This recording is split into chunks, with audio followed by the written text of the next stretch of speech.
morning, dear students. I'm Dr. Shuaib Mohammad Bhat, working as Assistant Professor at Institute of Aeronautical Engineering, Hyderabad. Dear students, today we shall be talking about a very interesting topic, that is verbal and non-verbal communication. So, as you know, this is one of the main topics in our syllabus. So today we shall be talking about verbal and non-verbal communication.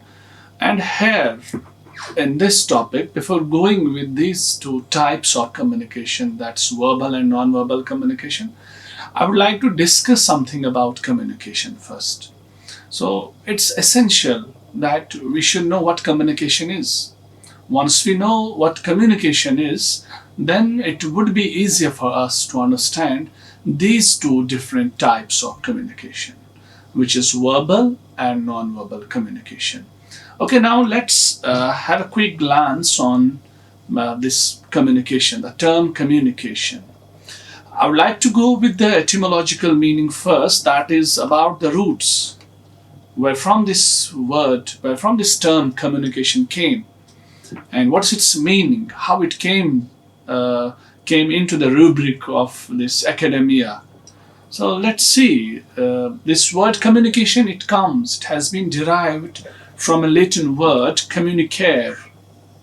So from a Latin word communicare, it has been derived from, and this communicare, it means to impart, it means to participate, or it means to transmit. This is very simple because we all are communicating in our daily life. We communicate with our friends, with our parents, with the people, with the strangers, with our teachers. As like now, I'm communicating with you right now.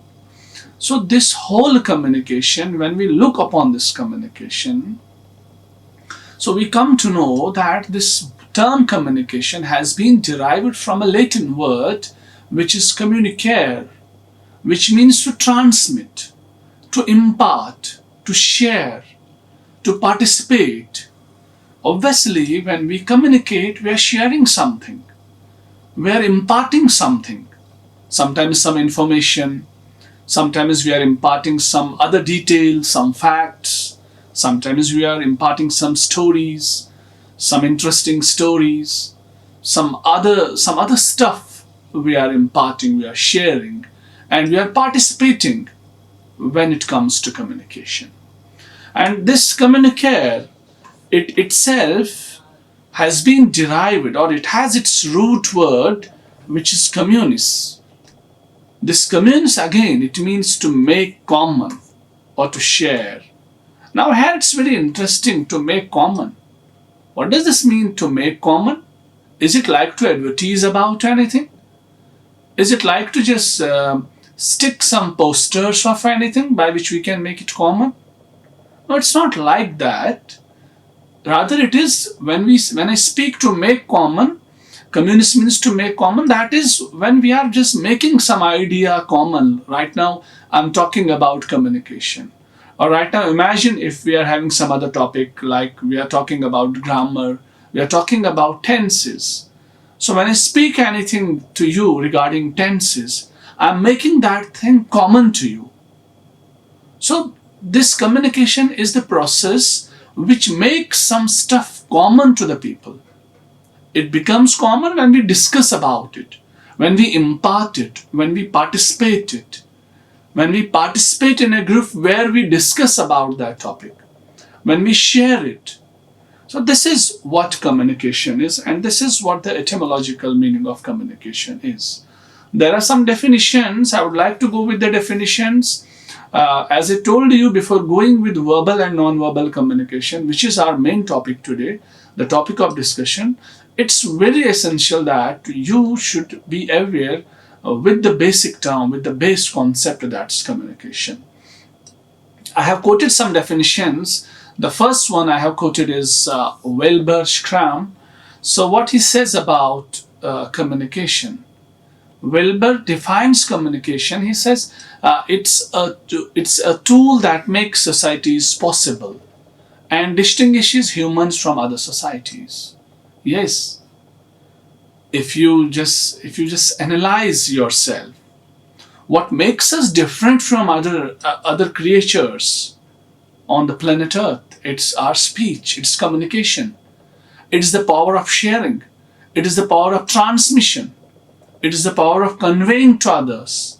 It is this ability to participate in some activities where we talk, where we discuss. So, Wilber is of the view that communication is a tool that makes societies possible. Yeah, every society is impossible if there is no communication. Societies cannot be built, cannot be made if there is no communication.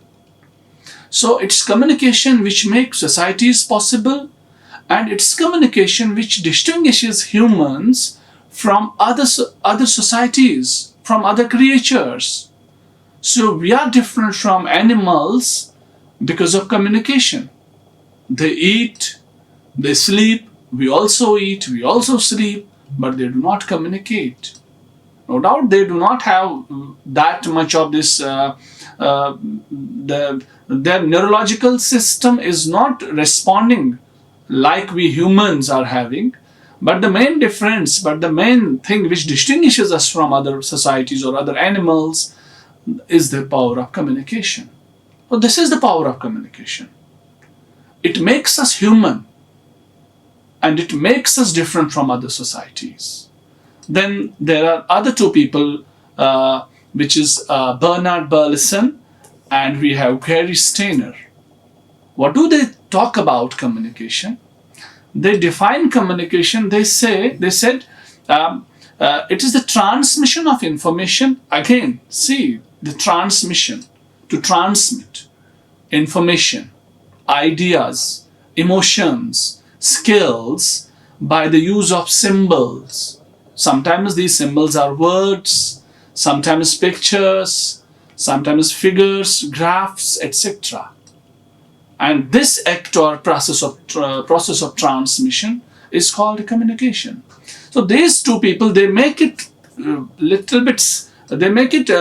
simpler for us to understand what communication is. It is the transmission of information. It is the transmission of our emotions, feelings, transmission of skills, transmission of everything which we want to transmit, which we want to convey, which we want to talk on, or which we want to talk about. It is a transmission. And this transmission, it happens through many channels. Like sometimes as I communicate right now with you, it's a word-to-word transmission. I'm speaking with my mouth, I'm using words. So this is in the upcoming slides, or in the upcoming time, I'll be defining these different modes of communication, and that is what our topic today is. So this transmission of information, transmission of ideas, transmission of feelings, emotions, so on and so forth, can be done with the help of words. It can be done with the help of pictures. Obviously, we read pictures. Pictures communicate with us. There is sign language. If you know these traffic signs, or other signs are there, a sign language is there, some pictures are there by which we get the information where to go and where this way or where this street lead us to. So we communicate with the help of pictures. We communicate with the help of figures, graphs. As we all know, graphs, they contain a lot of information. So when we look upon a graph which contains some information, we communicate. We communicate with that organization which has drawn that graph, which includes some information. And this whole process of transmission, with the help of words, with the help of pictures, with the help of figures, with the help of graphs, etc., is called communication. Then I have one more person I have added here, that's Peter Little. Peter Little defines communication. He says it is the process by which information is transmitted between individuals or organizations so that an understanding response results. So again, if you see, it's one and the same thing. Everybody speaks about the transmission. Everybody speaks about the transmission of something. There's something, maybe anything which you want to share. As Peter Little is of the same view. He says it's it is the process by which information is transmitted. Transmission of information between individuals, between organizations, so that a result comes out and understanding comes out. As right now I'm communicating with you. Right now I'm discussing a topic with you. We both are the two parties which are right now having this communication. Both the parties have a goal. The goal is, for me, it is to make you understand. It is to make this topic easier for you so that you can understand it. The goal in your mind is to understand this topic. So I have to deliver. I am delivering it in such a way so that you can easily understand it. And you are listening me carefully. You are noticing me carefully. You are spellbound only because of this thing that you have to understand this topic. So this is the ultimate goal of communication. It is the transmission of information between individuals, between organizations, between people, between many people, between only two people. And this transmission, it leads us. It takes us to a result, to an understanding, to a conclusion. Then we have Alan Loy. What does Alan say about this communication? He says, it is the sum of all things one person does when he wants to create understanding in the mind of another. It is the sum of all which a person does in order to make an understanding in other body's mind. So when he speaks, it is the sum of all the things one person does. That means one person can speak. Right now, see, I want to make you understand what communication is. I'm speaking. And at the same time, I'm using my body. Different postures I'm using. Different signs I'm showing to you. So this all which I am doing, in order to make you understand this concept, this all is communication. And when we say this all means there are different things. And all these different things, all these different strategies which a person uses when a person teaches, so all these strategies which we use when a person teaches, they are divided in two groups, verbal and non-verbal communication. So, this is about Alan Loy. Then, now after these definitions, we reach to this conclusion. Now we can clearly know, we can clearly just think about communication. It's, as I told you, it is the process of transmitting, it is the process of exchanging, it is the process of sharing. What? Sharing of information, sharing of ideas, sharing of thoughts, sharing of feelings, sharing of emotions, so on and so forth. And we share these things through or with the help of sometimes speech, sometimes with the help of signals, sometimes with the help of behavior, sometimes with the help of writing. I hope you all have understood the basic meaning of communication. Till now, I taught you the basics of communication, the etymological meaning of communication. Communication has been derived from a Latin word communicare, which means to transmit, to share. And this communicare itself has been taken from a root word which is communis. That again means same, to make common, to share. Then I quoted some writers. Then I quoted some experts of communication. I quoted 4 experts. They talked about communication and I share their thoughts regarding communication with you. So with the help of these definitions and with the help of the etymological meaning, we came to the conclusion that communication is the process of transmitting, exchanging, sharing ideas, emotions, feelings, information, ideologies, ideas with the help of words, with the help of speech, with the help of signal, behavior, writing, videos, or some other stuff.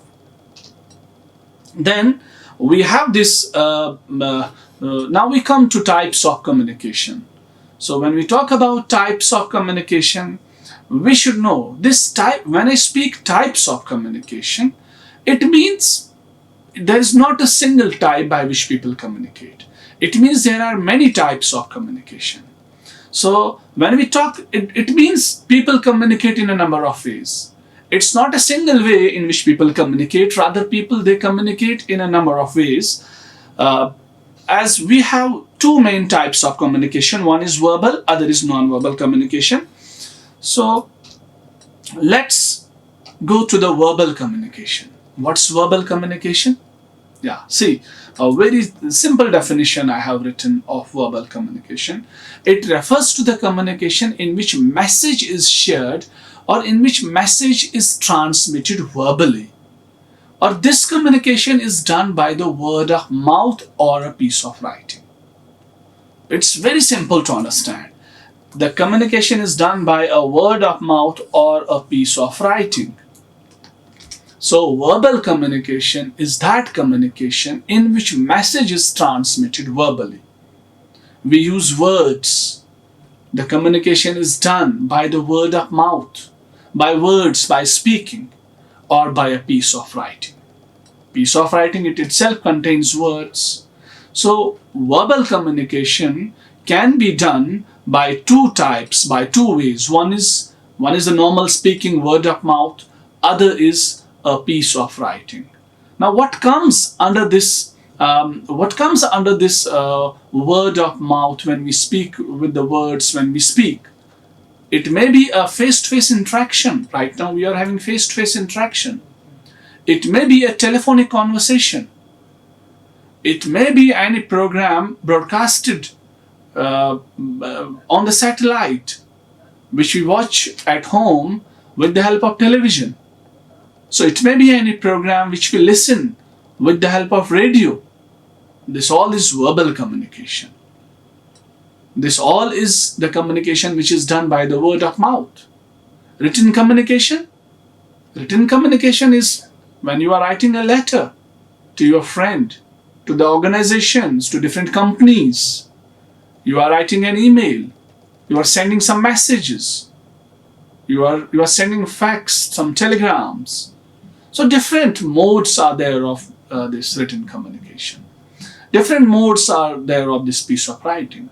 So when we say that verbal communication is the communication which is done either by the word of mouth or a piece of writing, it means there are two types. It means it has two subheadings, two subcategories. One is oral communication, that is word of mouth. Second is written communication, that is any piece of writing. It may be letters, it may be something else.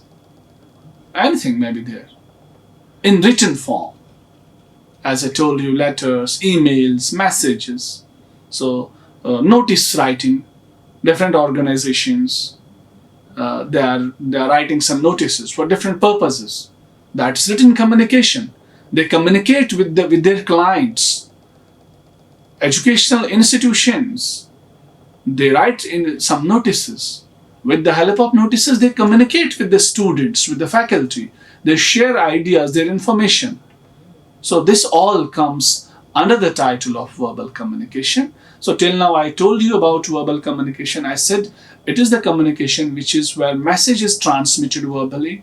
It is the communication which is done by the word of mouth. It is the communication which is done by a piece of writing.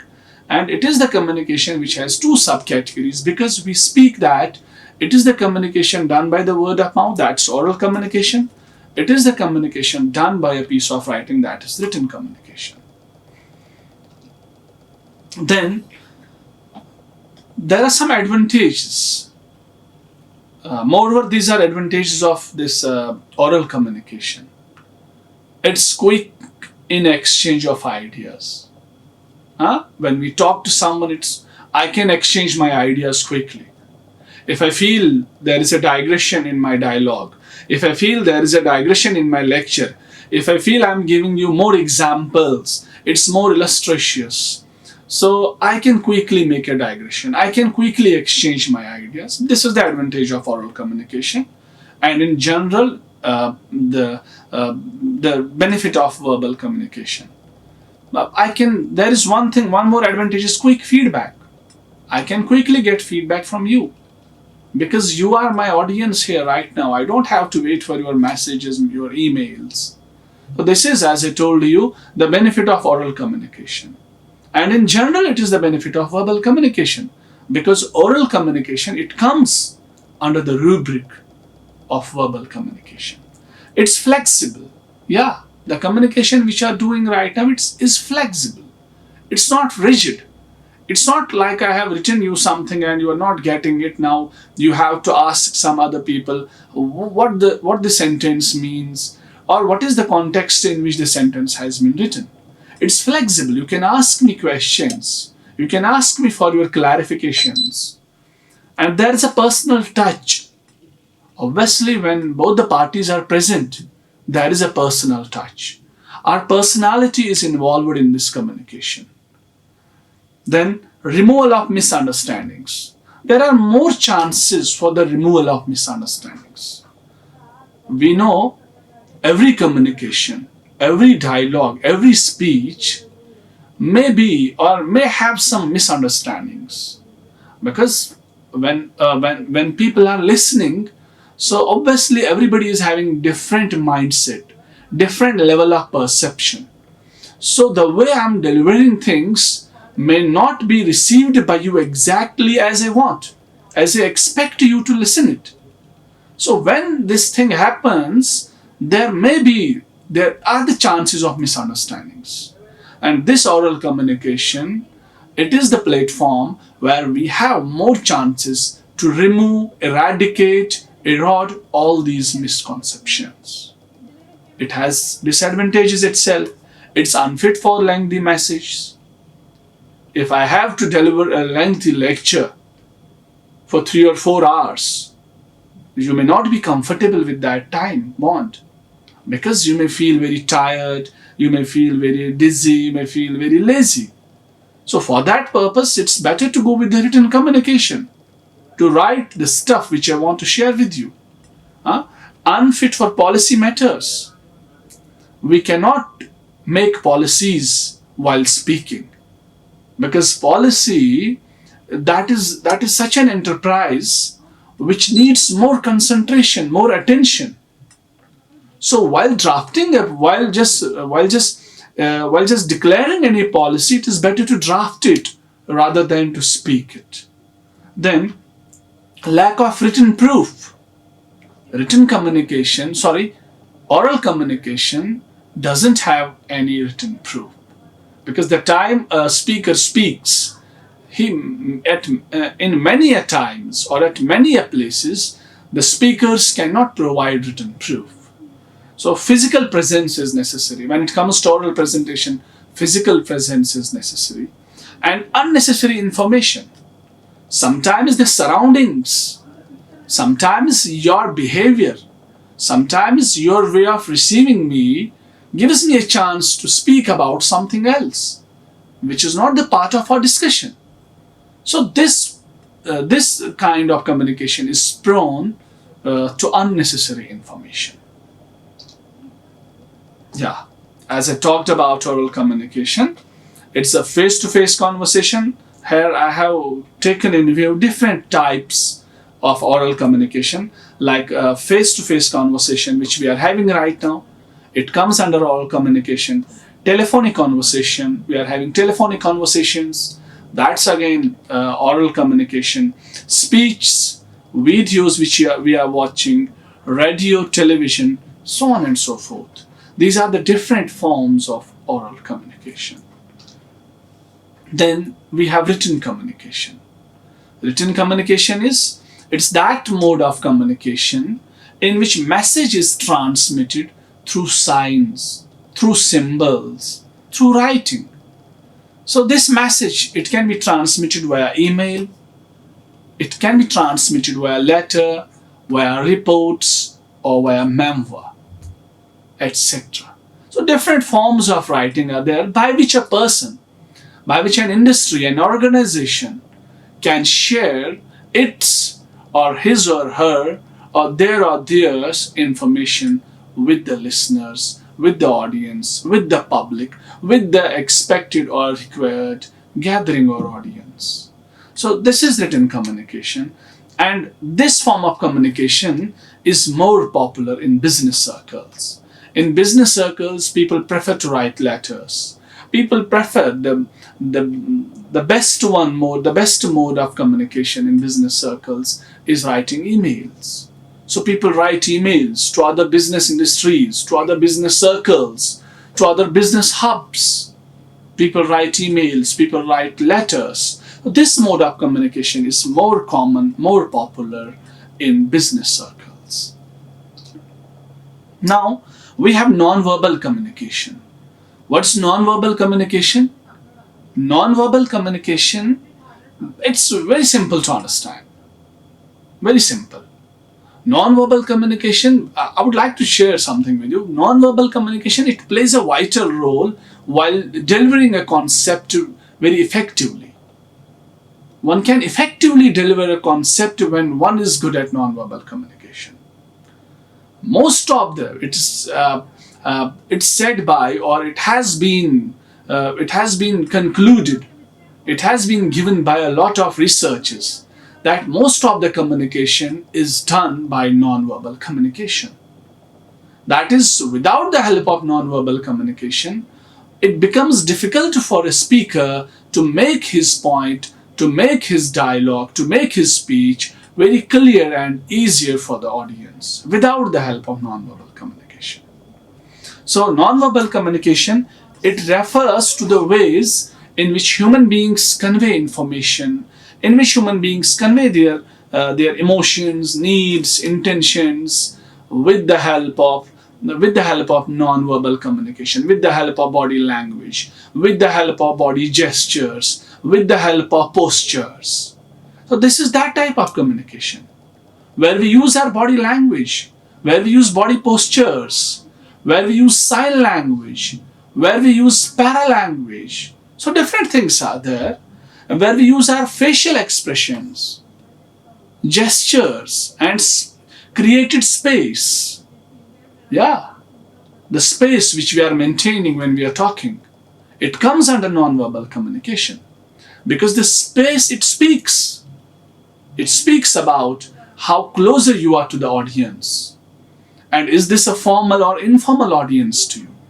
Is the listener formal or informal to you? So this can be decided, or this can be checked with the help of space which you are maintaining. And this whole non-verbal communication, it is known by the term kinesics. Kinesics.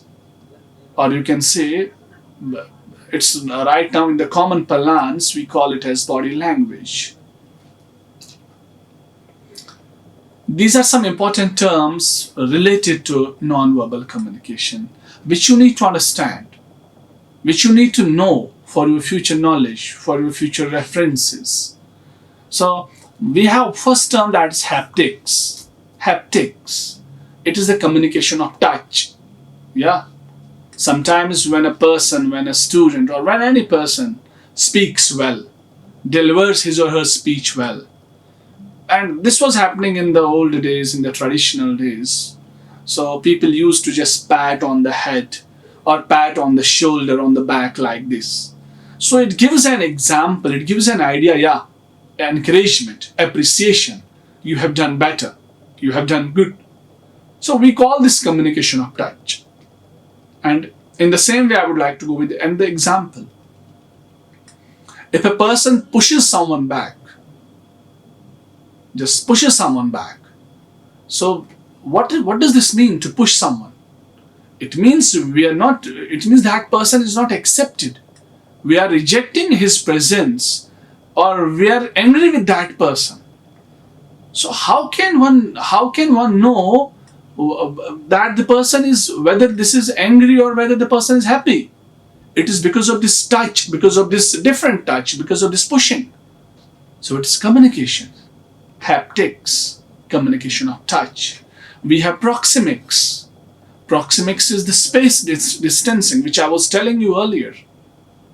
How much space we are maintaining when we are speaking to the audience. It speaks. It has its own meaning, as I defined it earlier. This is another term associated with nonverbal communication. Then we have chronemics. Chronemics is time. Yeah, time. Time comes under nonverbal communication. If I call you in the midnight for this lecture, will you come? Okay, if you come, will you come willingly, voluntarily? No. That would be a pressure on you.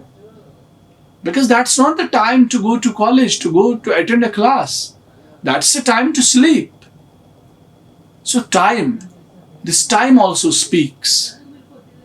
Then we have oculesics. That's eye movement.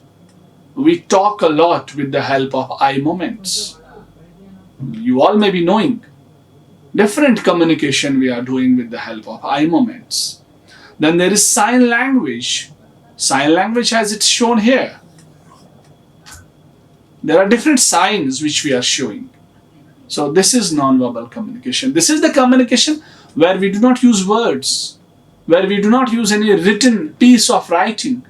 No, rather signs, symbols. Then we have vocalics. That's paralanguage, which includes the tone, pitch, and volume. This also comes under non-verbal communication. This is known as vocalics or paralanguage. It has its own advantages and disadvantages. Non-verbal communication, it provides clarity by the help of signs, by the help of gestures, by the help of body movements. We provide clarity. It reduces wastage of time. When we speak with the help of non-verbal communication, we don't need to give examples. Imagine if I am delivering this lecture with the help of these body postures and gestures. I don't need to delve in the examples. I don't need to borrow some examples because I will be to the point, because I have to show you certain gestures only. It's quick transmission of there is quick transmission of information. Yeah. When we are not taking other examples, or when we are not taking other stuff in board, when we are not taking other stuff in discussion, obviously there will be the quick transmission of information. It's helpful to specially abled people. There are people who are specially abled, who do not have the power of listening, who do not have the power of speaking. So it's helpful for those people. It's substitute for verbal language. Yeah, it is a substitution. If it is nothing, it is a substitution. We speak with the help of these non-verbal gestures. It has its disadvantages, lack of formality. There is no formality when we go only with the body language. It is at times difficult to understand because everybody is not good at understanding non-verbal gestures. Language conversations are not possible. Long conversations are not possible with the help of non-verbal communication.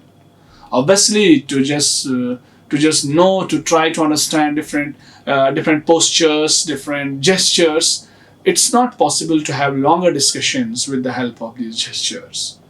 Meaning varies across cultures. Yeah, meaning vary across cultures.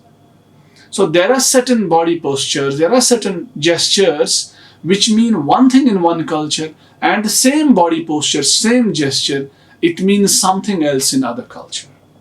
Then, distant conversations are not possible. People who live at distant places, they cannot communicate. Nowadays we are having technological world is there, we can go with the video calls, but in general it's difficult for the people to have communication with the help of body language if they are living at some distant places, if they are far away from each other. Thank you. This way I would like to conclude my lecture here. So today I talked about communication in detail. I talked about some definitions of communication. Then I talked about verbal communication. Then I talked about non-verbal communication. In verbal communication, we have two subcategories. One is oral communication, other is written communication. I talked about oral communication in detail. I talked about written communication in detail. I talked about what are the different things which come under oral communication, like face-to-face interaction. Is that we have telephonic conversation, we have the conversation, or we have the communication which we receive with the help of television, with the help of radio, etc., so on and so forth. Then I talked about written communication. I told you there we have like letters are there, emails are there, memoir is there. So these are the different platforms, or these are the different modes by which we can have written communication. Then I talked about non-verbal communication. I told you non-verbal communication is the communication which is done without the help of words and without the help of a piece of writing. Then how can it be done? It can be done with the help of body language, facial expressions, eye movements, certain postures, certain gestures, paralanguage, sign language. Then I talked about different terms like haptics, like we have chronemics, oculesics, proxemics. So different terms are there which are associated with nonverbal communication. Then I talked about the advantages and disadvantages of nonverbal communication. I hope you all have understood it well. So I would like to take leave here. Thank you, thank you, thank you very much. Like, share and subscribe. Hit the bell icon for more updates.